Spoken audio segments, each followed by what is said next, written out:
오늘 저와 여러분도 주시는 하나님의 말씀입니다. 오늘도 로마서 12장 3절로 13절 말씀을 통해서 또 하나님의 말씀 듣고 또 그 음성 듣는 귀한 시간 되시기를 바랍니다. 우리 제목 한번 같이 읽습니다. 제목입니다. 시작. 그리스도 안에서 한 몸. 여러분, 우리가 로마서 말씀을 수요일 예배마다 지금 계속적으로 보고 있습니다. 지난 시간에도 말씀드렸듯이 로마서는 이렇게 두 단락으로 이렇게 구분 지어지는데 1장부터 11장까지 한 단락이고 또 우리가 보고 있는 12장부터 마지막 장까지 이제 두 단락이 됩니다. 그래서 1장부터 11장까지는 이론에 대한 말씀, 특별히 믿음은 무엇이냐, 우리가 구원받는 것이 무엇이냐, 그것에 대해서 설명을 하고 있죠. 그래서 믿음이라는 것은 하나님의 전적인 은혜로 우리가 예수님을 믿고 또 예수님을 믿는 믿음 안에서 하나님께서 우리를 의롭다 하여 주셔서 우리를 그 구원받은 백성으로서 하나님 자녀로 그렇게 우리를 부르셨다, 우리를 그렇게 하나님께서 자녀 삼아 주셨다라는 것이 바로 그 핵심이 되는 말씀입니다. 그리고 이제 12장부터 이제 말씀은 실천입니다. 실천. 이제는 우리가 어떻게 살아가야 되냐, 그렇게 믿음 안에 살아가는 우리가, 그렇게 구원받은 백성인 우리가 이제는 어떻게 살아가야 되냐를 12장에서부터 말씀을 하고 있는 것이죠. 그래서 우리가 지난주에 말씀 나눈 것처럼 12장 1절은 그러므로라고 이렇게 시작하지 않습니까? 이 그러므로라는 것은 1장부터 11장에 나온 것들을 다 그 모든 말씀들을 받고 시작하는 것이 그러므로입니다. 그래서 12장은 이제 연결되어지는 것이죠. 우리가 지난주에 말씀 나눈 것 기억하시죠? 우리가 어떻게 예배드려야 되냐? 우리는 거룩한 산 제물로 하나님께 드려져야 된다는 것이죠. 하나님의 기쁨이 되는 그런 거룩한 산 제물로 드려져야 된다. 그것이 곧 우리의 삶의 예배라는 것입니다. 또 이 세대를 본받지 말고 오직 마음을 새롭게 함으로 변화를 받아 하나님의 선하시고 기뻐하시고 그 온전하신 뜻이 무엇인지를 분별하도록 하라라는 것이 지난주의 말씀이었습니다. 이제 오늘은 우리가 한번 교회에 대해서 좀 생각을 해보려고 합니다. 왜냐하면 하나님께서 이 사도 바울이 이제 12장을 기록하면서 이제 실천적인 그 말씀들을 기록하는데, 특별히 오늘은 사실 교회에 대한 말씀이 되어지거든요. 교회라고 하면 이 건물로서의 교회, 우리가 있는 이 성전도 교회이고 또 우리 스스로가 바로 하나님의 거룩한 전이다라고 말씀하는 것처럼 우리 스스로도, 우리 자신도 하나님의 전이라는 것을 믿으시기 바랍니다. 여러분, 그래서 이 교회는, 이 성전은 건물로서의 성전이 중요한 것이 아니죠. 교회는 또 우리가 하나님의 전인 이유는 하나님께서 다스리시고 하나님께서 통치하시고 하나님께서 거하시는 곳, 그곳이 성전이고 그것이 교회라는 것입니다. 아무리 건물을 뻔드르하게 져도 멋지게 져도 그곳에 하나님이 계시지 않으면 그거는 교회가 아닙니다. 그냥 건물인 것이죠. 사람들 모이는 그냥 회당 정도 되는 것이죠. 우리도 거룩한 교회, 우리가 교회가 된다는 거룩한 성전이 되는 우리의 심령은 우리가 그렇게 늘 하나님이 우리 가운데 함께 거하시고 하나님께서 다스리시고 통치하시는 그곳이 바로 우리가 거룩한 전된 우리 심령이 됨을 믿는 저 여러분 되시기를 주 이름으로 축원합니다. 여러분, 예수님께서요, 마태복음 16장에 보니까 거기 예수님께서 빌립보 가이사랴 지방에 가십니다. 그리고 그 지방에 이렇게 가셔서 그곳에서 제자들과 함께 이렇게 대화를 나누시다가 예수님께서 제자들에게 질문을 하나 딱 던집니다. 어떤 질문이냐면 사람들이 인자를 누구라 하느냐, 그 인자는 예수님을 말하겠죠. 사람들이 예수님을 누구라 하느냐라는 질문이에요. 여러분, 이 질문은 굉장히 중요한 질문입니다. 예수 믿는 저와 여러분들이, 그리스도인 된 저와 여러분들이 예수님이 누구냐에 대한 확실한 답이 우리에게 있어야 된다는 거죠. 여러분, 예수님이 여러분에게 누구십니까? 뭐라고 정의를 내릴 수 있겠습니까? 그것이 정의라고 할 수도 있고 그것은 곧 우리의 신앙 고백이 될 수 있겠죠. 여러분 나름대로의 그 신앙 고백이 있어야 됩니다. 나에게 이 주님은 누구십니까? 나에게 하나님은 어떠한 분이십니까? 이 믿음의 고백이, 신앙 고백이 반드시 우리 가운데는 있어야 됩니다. 여러분이 잘 아는 말씀인데요, 제자들이 말하는 거예요. 더러는 세례 요한, 더러는 엘리야, 어떤 이는 그냥 예레미야나 선지자 중 하나다라고 이야기합니다. 예수님께 물으시는 거예요. 너희는 나를 누구라 하느냐? 여러분들은 누구라 생각하십니까? 그때 잘 알죠. 우리가 잘 아는 말씀이죠. 수제자였던 시몬 베드로가 그렇게 고백합니다. 여러분, 우리가 신앙 고백, 내 신앙 고백이 없다면 이 말씀이라도 꼭 외우시기 바랍니다. 베드로가 얘기했던 신앙 고백 너무 정답이거든요. 주는 그리스도시요 살아계신 하나님의 아들이십니다. 한번 따라해 보시겠습니까? 주는 그리스도시요 살아계신 하나님의 아들이십니다. 여러분, 뚜렷한 신앙 고백 없으시면 베드로가 말한 이 신앙 고백이라도 꼭 외우시기 바랍니다. 주는 그리스도시요 살아계신 하나님의 아들이십니다. 예수님이요 베드로의 그 말을 듣고서 너무나 기특하셨나 봐요. 예수님께 말하시는 거예요. 바요나 시몬아, 원래 베드로의 이름이 시몬이잖아요. 시몬아, 내가 복이 있도다. 이를 내게 알게 하니는 혈육이 아니요 하늘에 계신 내 아버지시니라. 또 내가 내게 이르노니 너는 베드로라. 내가 이 반석 위에 내 교회를 세우리니 음부의 권세가 너를 이기지 못할 것이다. 여러분이 베드로의 신앙 고백, 여러분 여기서 이 베드로라는 이 이름의 뜻이 뭐냐면 페트로스라는 이 그리스어인데 그 뜻이 작은 돌멩이라는 뜻을 가지고 있습니다. 이게 베드로는 작은 돌멩이다. 그리고 여기 반석이라는 말은 페트라라는 그 단어를 쓰는데 이 페트라는 단어는 반석, 이게 거의 그 반석이라는 그 이름에서 그 말에서 베드로라는 이름이 이렇게 나왔거든요. 근데 그 위에 교회를 세우신다는 것입니다. 그리고 그 세워진 교회는 음부의 권세가 이기지 못할 것이다. 그래서 이 교회가 세워진 이 교회가 반석 위에 세워진다고 했는데, 그래서 이 반석이 무엇을 말하냐라고 여러 많은 이야기들이 있었습니다. 누구는 그리스도 예수님을 말한다. 이 반석은 예수님이시다. 이렇게 말하는 이가 있었습니다. 또 어떤 사람은 아니다. 그 반석은 베드로다. 베드로를 말한다. 그렇게 이야기하는 사람들도 있었죠. 오늘날 카톨릭이요. 그 이야기 때문에 사실은 베드로가 일대 교황이 됐고 베드로 이후에 그 교황들이 바로 이 교황의 그 기초 위에서 이 카톨릭이 서 있다라고 이야기를 하고 있다라는 것이죠. 이런 게서 베드로는요, 카톨릭에서는 굉장히 권위자 아니겠습니까? 첫 번째 교황이고 또 그 이후에 모든 교황들이 이 교회를 다스린다. 그 교회가 바로 참 교회다라고 이야기하는 것이 바로 카톨릭입니다. 그리고 이제 이 반석이라는 것을 또 다르게 이야기하는 것은 교회의 그 기초는 바로 예수님 자신이기도 하고 또 그 교회의 기초는 베드로가 고백한 신앙 고백이다라고 또 말하기도 한다는 것이죠. 근데 이 세 가지 중에요, 이 반석이라는 의미는 베드로가 말한 신앙 고백이다라고 우리는 믿고 인정을 하고 있다는 것이죠. 그러니까 이 반석 위에 교회를 세웠다는 것은 베드로가 말한 신앙 고백 위에 세웠다는 것이죠. 이 반석을 예수 그리스도라고 말하기도 좀 애매하고 또 그것이 베드로라고도 말하기도 애매한 부분이 있습니다. 그러나 이 반석, 바로 베드로가 말했던 그 신앙 고백 위에 교회가 세워졌다는 것은 그건 누구도 부인할 수가 없다라는 것이죠. 그만큼 이 신앙 고백이라는 것은 너무나 중요한 것입니다. 주는 그리스도시요 살아계신 하나님의 아들입니다. 이 믿음의 고백 위에 교회가 세워졌습니다. 예수님께서 하늘로 승천하신 이후에 약 1세기 정도에 이제 교회가 나타나기 시작합니다. 예수님의 죽으심과 부활하심, 또 예수님께서 그 승천하신 후에 그 남아있는 제자들, 또 그 제자들이 마가의 다락방에 모여서 기도할 때에 성령의 강림 사건이 있고 그 이후에 이제 교회가 이제 세워지게 되었다는 것이죠. 여러분, 이 교회는 우리가 있는 이 교회, 이 건물 속 교회뿐만 아니라 바로 하나님께서 함께 하시는, 하나님께서 세우신, 하나님께서 그 신앙 고백 가운데 세우신 이 교회를 말하고 있다는 것을 우리가 기억할 때에 오늘 우리에게 이 사도 바울은 이 교회가 무엇이냐, 또 교회에서 우리 성도들이 또 어떻게 교회로서 삶을 살아가야 되냐를 우리에게 말하고 있다는 것이죠. 그래서 12장에 나오는 이 사도 바울의 기록은, 이 고백은 그리스도인의 삶에 대한 것이고 곧 그것은 교회에 대한 것이다라고 우리가 알고 있다라는 것입니다. 여러분, 여기 12장부터 말씀 보면은 교회는 무엇이냐, 교회가 어떤 곳이냐. 여러분, 교회는 믿음의 공동체입니다. 믿는 자들이 모여있는 그 공동체의 집단이 교회라는 것이죠. 그 믿음의 공동체라는 것은 거기서 우리가 빼놓을 수 없는 것이 바로 관계라는 것입니다. 관계가 있다는 거죠. 하나의 관계입니다. 여러분, 후스토 곤잘레스라는 분이 계십니다. 그분이요, 감리교 신학자이자 역사학자인데 그분이 이렇게 이야기를 했거든요. 한번 들어보시기 바랍니다. 참다운 인생은 어울려 사는 삶이다.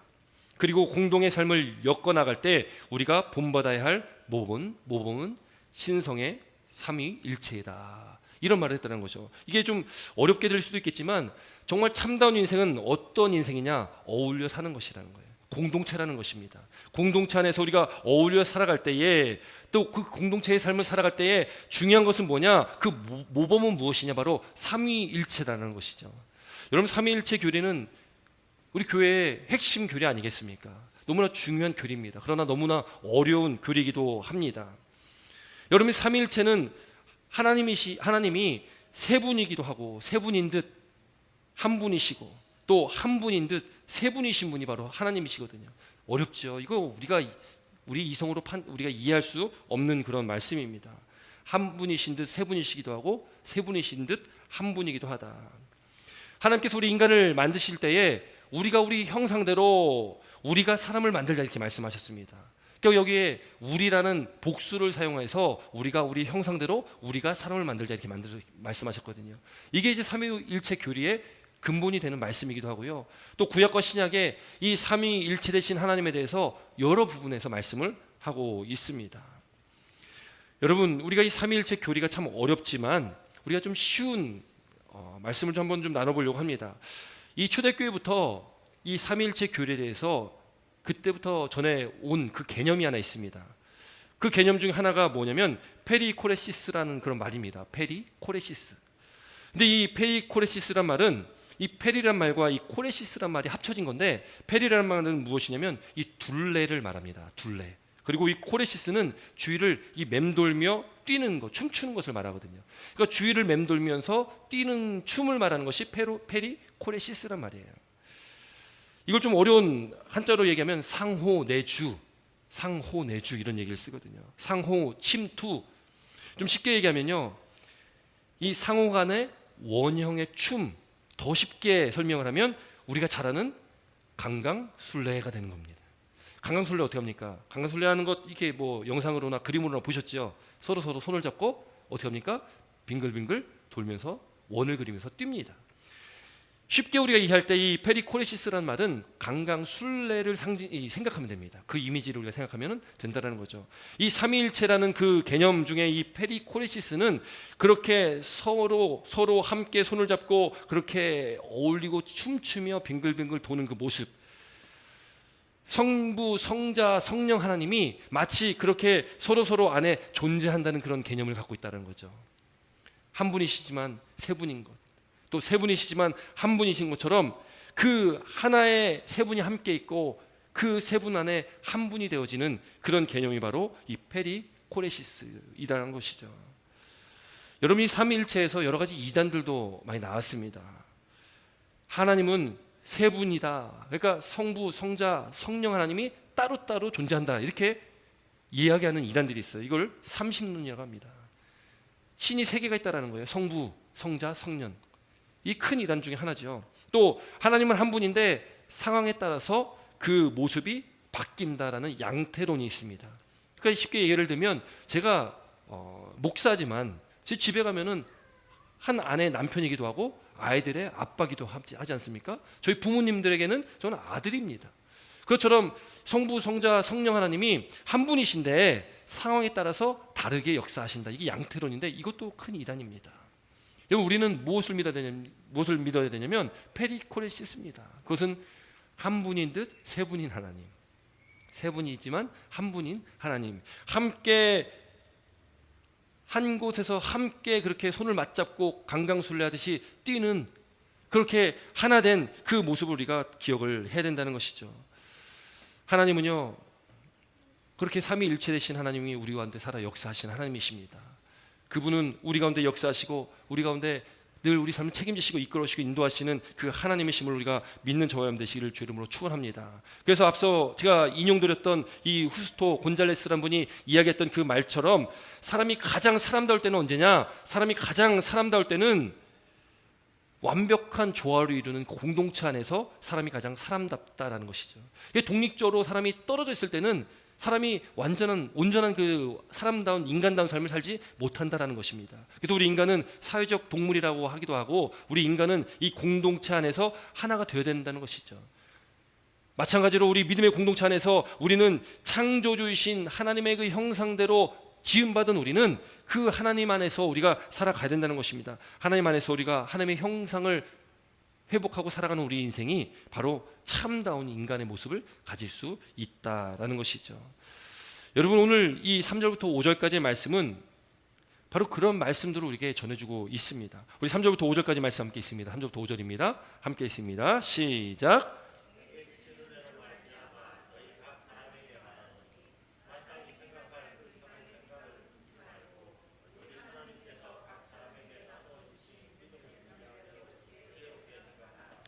우리가 한 몸에 많은 지체를 가졌으나 모든 지체가 같은 기능을 가진 것이 아니니 이와 같이 우리 많은 사람이 그리스도 안에서 한 몸이 되어 서로 지체가 되었느니라. 아멘. 여러분 여기 보면요 3절에 보니까 너희 각 사람에게 말하노니 마땅히 생각할 그 이상의 생각을 품지 말라 이렇게 기록하고 있습니다. 여러분 이 말을 좀 쉽게 얘기하면 거만해지지 말라라는 의미로 우리가 볼 수 있어요. 거만해지지 말라. 이 거만하지 말라는 것은 이기심, 자기 중심적인 생각들이 거기 포함되어 있겠죠. 여러분 많은 다른 종교들에서도요 그런 얘기들을 많이 합니다. 자기가 중요한 어떤 이기심과 자기 중심성 가운데 자기 능력과 자기 어떤 힘과 능력을 과대평가한다는 것은 인간에게 가장 큰 문제를 일으킨다는 거예요. 그러니까 자기 중심적이고 이기적이고 자기가 정말로 모든 것을 할 수 있는 어떤 능력이 있다. 그런 자기가 어떤 자기를 그렇게 과신하고 과대하는 그런 것들이 우리 인간 사이에서 또 스스로도 굉장히 큰 문제를 일으키고 있다고 그 문제로 본다는 것이죠. 여러분 그래서 인간은요 특히 우리 그리스도인들은 자기를 과대평가하면 안 된다는 것입니다. 또 그런 사도 바울이요 그런 위험성을 강조하면서 우리에게 또 말하는 것이 있습니다. 너희는 각 사람에게 말하노니 지혜롭게 생각하라. 하반절에 이렇게 얘기하죠. 너희는 지혜롭게 생각하라. 바울은요 여기서 말하는 것이 뭐냐면 그저 단순히 겸손해라, 단순히 다른 사람들을 자신보다 좀 높게 여겨라, 어떤 이런 것들을 얘기하는 차원이 아니라는 것입니다. 자신을 과대평가하지도 말고 자신을 또 과소평가하지도 말라는 그런 의미에서 말하고 있다는 것이죠. 그것을 지혜롭게 생각하라는 의미에 함축하고 있다는 것입니다. 왜 그렇습니까? 우리가 과대평가한다는 것도 하나님 앞에 그것도 우리는 올바른 가운데 쓰지 못하는 것이고 또 과소평가하는 것도 하나님 앞에 올바르지 못하다라는 것입니다. 과대평가하면 나를 드러내는 그런 교만함으로 나아갈 수가 있는 것이고 과소평가한다는 것도 나를 그렇게 낮게 여긴다는 것도 그것도 하나님께서 원하시는 삶이 아니라는 거예요. 왜요? 하나님께서 우리를 존귀하게 여겨주시기 때문에 그렇습니다. 하나님께서 우리를 하나님 백성 자녀 삼아주시기 때문에 우리가 우리 스스로를 과소평가할 필요도 없다는 것이죠. 그것이 하나님께서 원하시는 삶이 아니라는 것입니다. 그럼 하나님께서 원하시는 것이 무엇이겠습니까? 그것을 바로 사도 바울은 지혜롭게라는 말에다가 함축하고 있는 것입니다. 우리가 교만해지지도 말고 또 우리가 그렇게 자존감 낮게 과소평가하지도 말라는 것입니다. 그저 하나님의 말씀 안에서 우리가 하나님의 영광을 위해서 말씀의 길을 따라 나아갈 때에 우리는 그 길이 바로 하나님께서 원하시는 그 삶의 모습이라는 것이죠. 여러분 우리를 그렇게 평가해보라는 것입니다. 그렇게 측정해보라는 것입니다. 여기 3절에 보면 여기 측량, 여기 보면 이 분량대로 내게 주신 믿음의 분량대로라고 이렇게 기록이 되어 있는데 믿음의 분량이라는 것은 어떤 양을 얘기하는 것이 아닙니다. 원어적 의미는 분량이라고 하니까 무슨 믿음의 양을 말하는 것 같지 않습니까? 근데 이 원어적 의미는 양이 아니라 측량 기준을 말하고 있습니다. 그러니까 이 3절을 우리는 좀 다르게 해석할 수가 있다는 것이죠. 제가 한번 읽어드리겠습니다. 3절 말씀을 좀 다르게 해석하면요, 너희 모두에게는 십자가에 못 박힌 그리스도로 인한 구원의 믿음이 주어졌다. 바로 그것으로 너희 자신을 평가해야 된다, 측량해야 된다. 이거 평가 기준이라는 것입니다. 분량대로라는 것은 평가 기준, 측량의 기준 된다라는 것이죠. 여러분 그러면 우리는 믿음의 삶 가운데 우리에게 주신 이 믿음의 분량대로 지혜롭게 생각하라는 말씀 가운데는 우리가 우리 삶을 늘 평가하고 우리 삶을 늘 되돌아봐야 되는 믿음의 삶이 필요하다라는 것입니다. 여러분 우리에게는 하나님께 주신 귀하고 복된 삶이 있습니다. 또 우리가 그렇게 하나님의 백성 자녀된 삶을 살아갑니다. 그렇게 우리가 주님 안에서 하나된 믿음의 삶을 살아가는 것, 그렇게 믿음의 공동체에서 우리가 삶을 살아가는 것, 그것이 바로 우리가 말씀 안에서 살아가는 것일 것입니다. 우리에게 다양한 배경이 있고 또 능력도 있고 또 여러 가지 다른 상황과 여건과 환경 가운데 살아갈지라도 우리는 그리스도 안에서 하나라는 것을 우리는 꼭 기억해야 되는 것이고 또 그리스도 안에서 하나로 살아가는 우리는 우리 스스로의 삶을 늘 되돌아보면서 우리가 늘 우리 자신을 평가하고 측량해야 된다는 것이죠. 그렇게 우리가 지혜롭게 우리가 생각하면서 살아가라라고 우리에게 말씀하고 있다는 것입니다. 여러분 그렇게 우리가 주님 안에서 하나 된 우리 믿음의 삶 가운데 우리가 예수 그리스도 몸 안에서 또 독특한 또 은사들을 가지고 있다라고 말하고 있다는 것이죠. 우리 6절부터 8절까지 말씀 함께 있습니다. 6절부터 8절까지 말씀입니다. 함께 있습니다. 시작.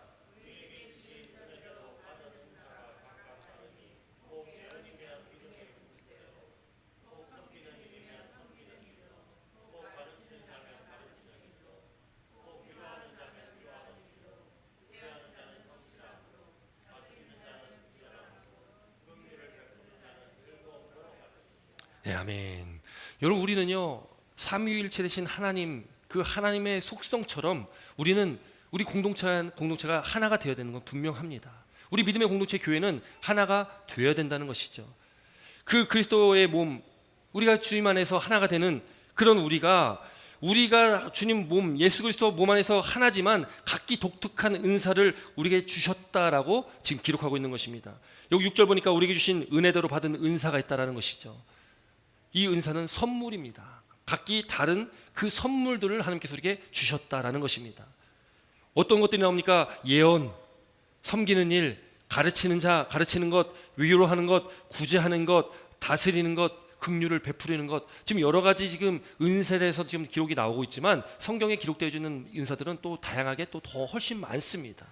이 은사라는 것은 하나님께 주신 이 선물은 우리 각자에게 하나님께서 다르게 주실 수도 있고 또 동일하게 주실 수도 있습니다. 여러분들 한 사람 한 사람에게 우리에게 주신 그 선물이 있다는 것이죠. 여러분들에게 주신 그 은사 선물은 무엇입니까? 여러분들은 어떤 은사를, 어떤 선물을 받으셨습니까? 하나님께서 우리에게 은혜대로 주신 그 은사가 있다라는 것을 우리가 생각할 때에, 여러분, 우리에게 주신 그 은사, 그 선물들은 나를 위해 쓰는 것이 아니라 보면 다 남을 위해 쓰는 것들입니다. 나를 위해 살아가라고 주는 것이 아니라 남을 위해 살라고 이것들을 주었다라는 것이죠. 우리 믿음의 공동체, 하나님께서 삼위일체 되신 한 분 하나님이시듯이 우리 공동체가 한 몸을 이루는 하나의 공동체인데, 그러나 그 공동체 안에 각자 주신 그 은사로 나를 위해서 쓰라는 것이 아니라 남을 위해서 이 은사를 써라라고 우리에게 주셨다라는 것이죠. 여러분께게 주신 하나님의 은사, 그 선물이 무엇인지를 오늘 한번 생각해보는 시간이 되었으면 좋겠습니다. 에베소서 2장 10절에 사도 바울은 구원받은 모든 사람에게 그는 만든 바라, 누가 하나님께서 만드신 것인데 그리스도 예수 안에서 선한 일을 위하여 지으심을 받은 자니, 선한 일을 위하여서 우리가 지으심 받았다. 그러니까 하나님의 선하신 그 일들을 위해서 저 여러분들을 지으셨다라는 것이죠. 그러니까 우리의 삶은요 내 삶이 아니고 내 마음대로 살아가는 삶이 아니라 우리를 지으신 그 하나님의 뜻과 섭리대로, 하나님의 뜻대로 우리가 살아가야 된다는 것을 우리들 믿고 살아가야 됩니다. 그렇게 우리가 하나님의 선한 일을 위해서 지으심 받았고, 그 일은 하나님이 전에 예비하사 우리로 그 가운데서 행하게 하려 하심이라. 우리가 하나님 안에서 행할 일들이 있다는 것이죠. 그것이 곧 우리에게 주신 은사를 통해서, 우리에게 주신 그 선물을 받은 그 선물 통해서 우리가 그 하나님의 일들을 이루어 나아가야 된다는 것입니다. 여러분이 은사, 지금 목록들이 쭉 나왔지만 여러분 한번 돌아보십시오. 한번 생각해 보십시오. 나는 어떤 은사가 나에게 주어졌나. 남들보다 섬기는 일이 더 좋으신 분들이 있을 것입니다. 가르치는 걸 더 잘하시는 분들이 있을 겁니다. 또 위로하는 그 일들이 더 좋으신 분들도 있으실 것입니다. 여러분 각자에게 주신 그 은사를 우리가 생각할 때에 그것들을 우리는 사용해야 된다는 것이죠. 우리에게 주신 은사를 깨닫고 그것들을 우리가 열심히 우리가 삶 가운데 실천함으로 사용해야 된다는 것입니다. 여러분, 그럴 때에 우리가 주님의 그리스도 안에서 한 몸 된 우리가, 주님 안에서 하나 된 우리가, 그러나 서로 각 다른 지체로 서로 다른 그런 상황과 환경 가운데 살아가지만, 그러나 우리가 서로를 섬기며 돕고 서로를 사랑하며 우리가 살아갈 수 있다는 것이죠. 우리 교회가 그런 믿음의 공동체가 되길 주의 이름으로 축원합니다. 저와 여러분의 믿음의 삶이 그런 믿음의 삶이 되시길 주의 이름으로 축원합니다. 나를 위해 사는 것이 아니라 우리가 주님을 위해서 하나님의 지으신 목적에 맞게 우리가 주님에게 사랑과 은혜를 입었기에 우리도 서로 사랑할 수 있는 그런 믿음의 삶으로 나아가시기를 주의 이름으로 축원합니다. 여러분, 바울은요 고린도전서에서도 이렇게 이야기합니다. 고린도전서에서 이 우리가 교회 지체됨에 대해서 자세하게 설명을 하는데요, 우리 한번 이 말씀 한번 같이 읽어볼까요? 고린도전서 12장 17절로 21절까지의 말씀입니다. 고린도전서 12장 17절로 21절입니다. 함께 있습니다. 시작.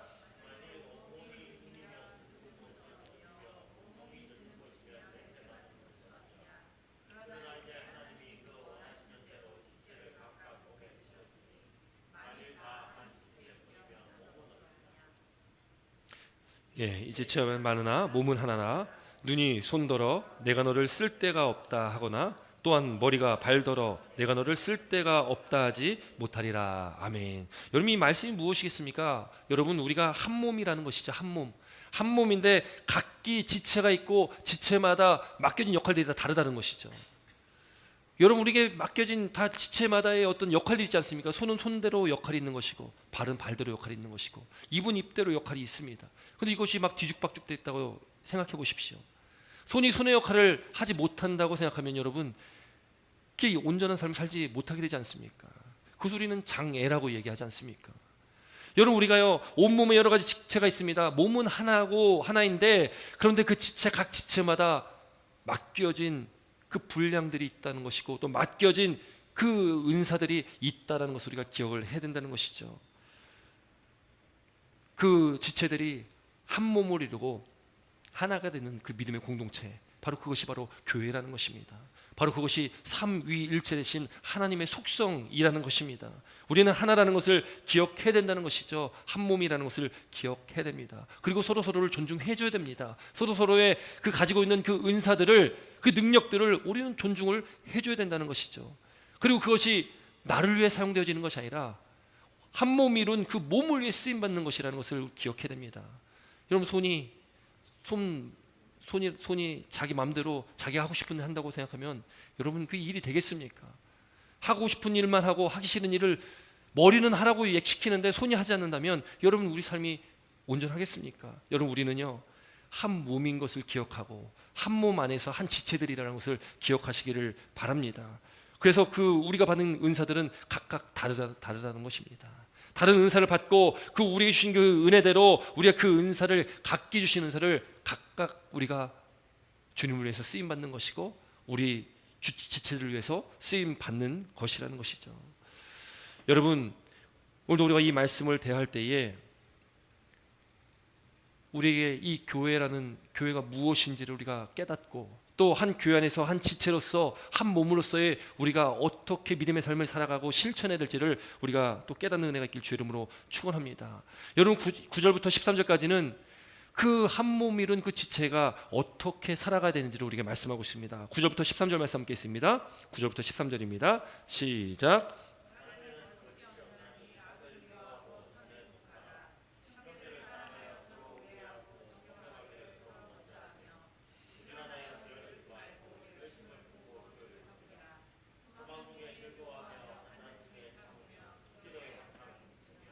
성도에 쓸 것을 공급하며 손 대접하기를 힘쓰라. 아멘.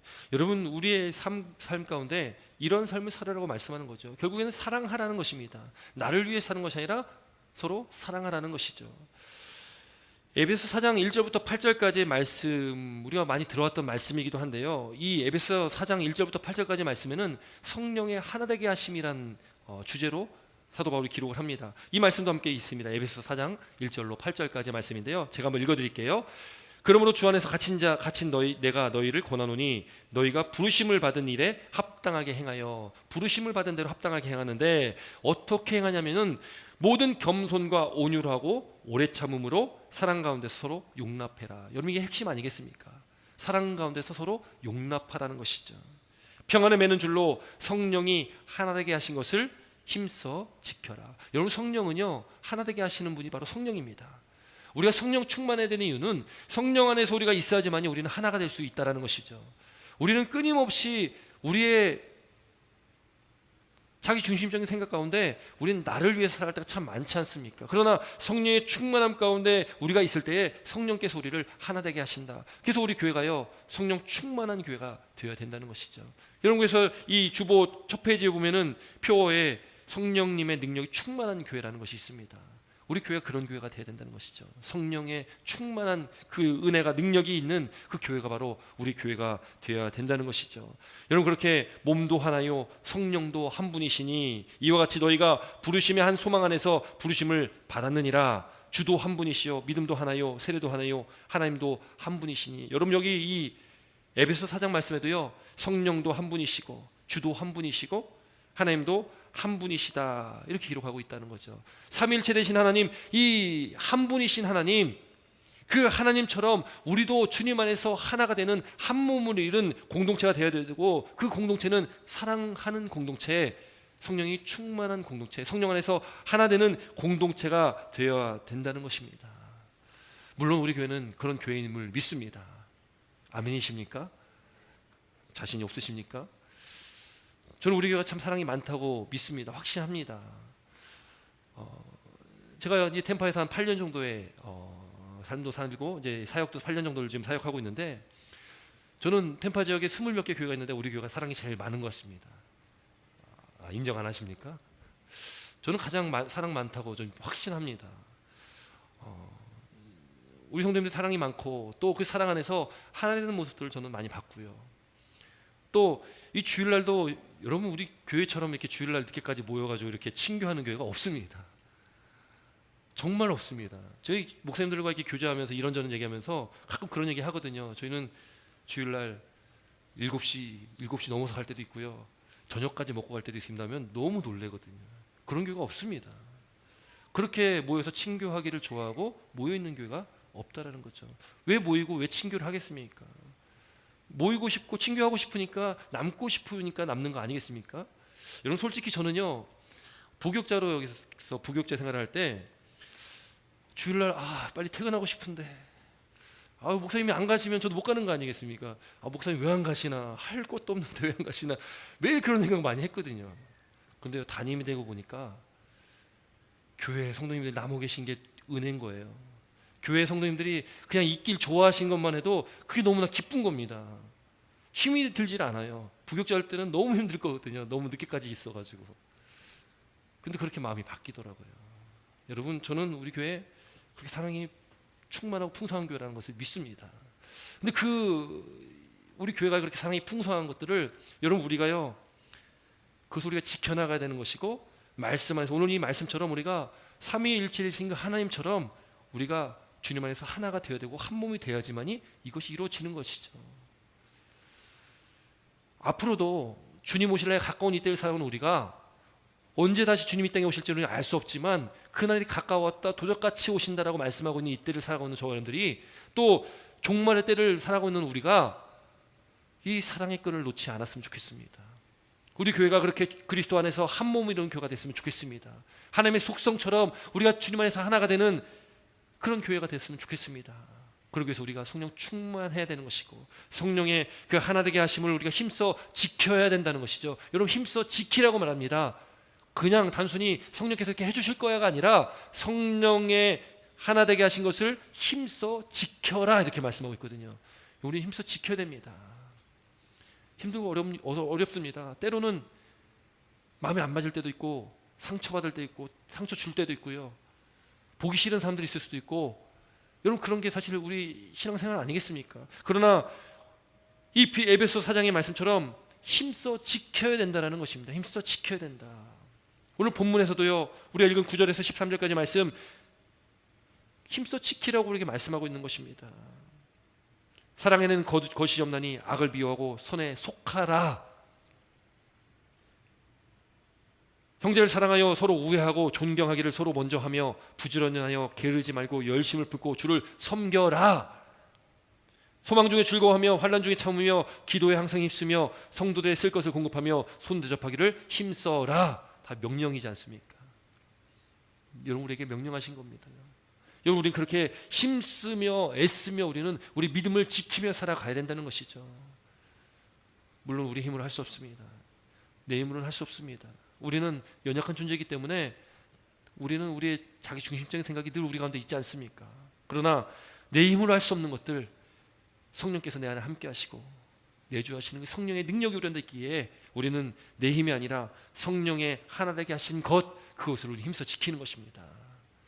사랑하는 여러분, 우리 그런 믿음의 삶을 살아가시는 저와 여러분 되시길 주의 이름으로 축원합니다. 그리스도 안에서 한 몸을 이루는 그 믿음의 공동체가 되기를 주의 이름으로 축원합니다. 우리 각기 주신 달란트와 재능들이 있습니다. 은사가 있습니다. 남들이 받은 은사를 부러워하지 마시기 바랍니다.